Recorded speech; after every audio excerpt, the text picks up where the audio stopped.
ওর সাথে আমার দেখা হয়েছিল গত 2 বছর আগে। তাই নাকি? তখন ওর 11 পারা হয়েছে। হ্যাঁ। সবচেয়ে আশ্চর্যের বিষয় হলো ও কোনো একাডেমিক প্রতিষ্ঠানে লেখাপড়া করে হাফেজ হয়নি। আচ্ছা। ও ওর মার কাছে ঘরে বসে হাফেজ হয়েছে এবং للذين لا يؤمنون بالآخرة مثل السوء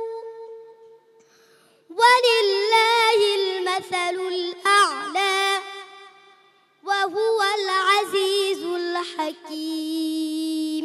أعوذ بالله من الشيطان الرجيم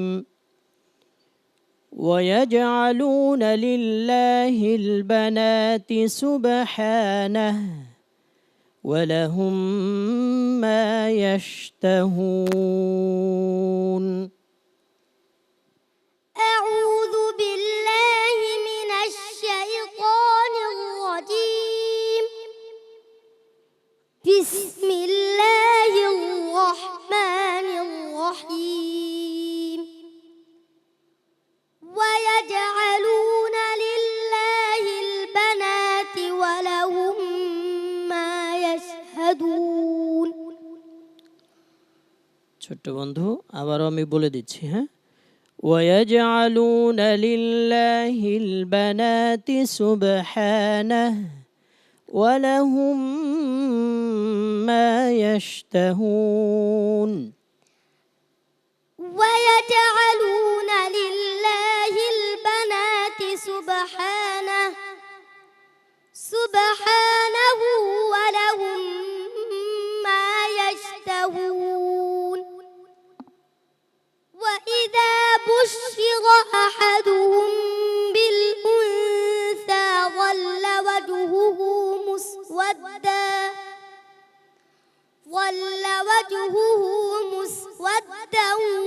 وهو كظيم يتوارى من القوم من سوء ما بشر به أيمسكه على هون أم يدسه في التراب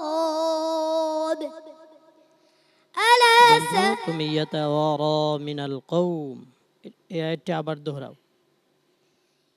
يتوارى من القوم من سوء ما بشر به أيمسكه على هون أم يدسه في التراب ألا ساء ما يحكمون. للذين لا يؤمنون بالآخرة مثل السوء ولله المثل الأعلى وهو العزيز الحكيم. ولو يؤاخذ الله الناس بظلمهم ما ترك عليها من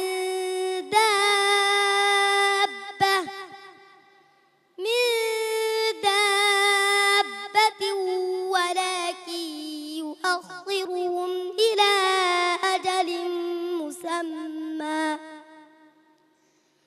فإذا جاء أجلهم لا يستأخرون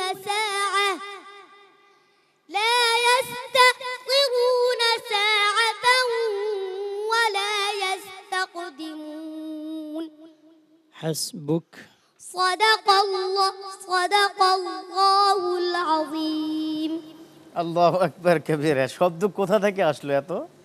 এত জোর, এত সাহস কোথা থেকে আসলো? আমি তো অবাক হয়ে গেছি। আমি আব্দুল্লাহ মামুন সাহেবকে জিজ্ঞাসা করতে চাই, এই ছোট্ট বয়সে তো আমি মায়ের কোলেই থাকি বা ছিলাম, ইভেন আপনিও ছিলেন। আমি ওর কাছে চলে আসতে চাই। নিশ্চয়ই, প্লিজ ওয়েলকাম। মাশাআল্লাহ, আল্লাহু আকবার কবীরা। প্রিয় দর্শক, আপনারা দেখতে পাচ্ছেন যে বিচারক প্যানেল থেকে বিচারক নিজে উঠে এসেছেন এই ছোট্ট বন্ধুকে আদর করার জন্য, এবং অবাক, সত্যি অবাক, বিস্ময় এই ছোট্ট বন্ধু। জি, আমি ওর সাথে আমার দেখা হয়েছিল গত 2 বছর আগে। তাই নাকি? তখন ওর 11 পারা হয়েছে সবচেয়ে আশ্চর্যের বিষয় হলো ও কোনো একাডেমিক প্রতিষ্ঠানে লেখাপড়া করে হাফেজ হয়নি। আচ্ছা। ও ওর মার কাছে ঘরে বসে হাফেজ হয়েছে এবং সম্পূর্ণ হিফজ ওর মার কাছেই শেষ করেছে। আল্লাহু আকবার। সুবহানাল্লাহ। অনেক ধন্যবাদ, আপনি এসে তাকে একটু আদর করেছেন, পাশাপাশি দর্শককে এটা কি বলার জন্য। জাযাকুমুল্লাহ খায়র, বারাকাল্লাহ ফি হায়াতিক। জি প্লিজ।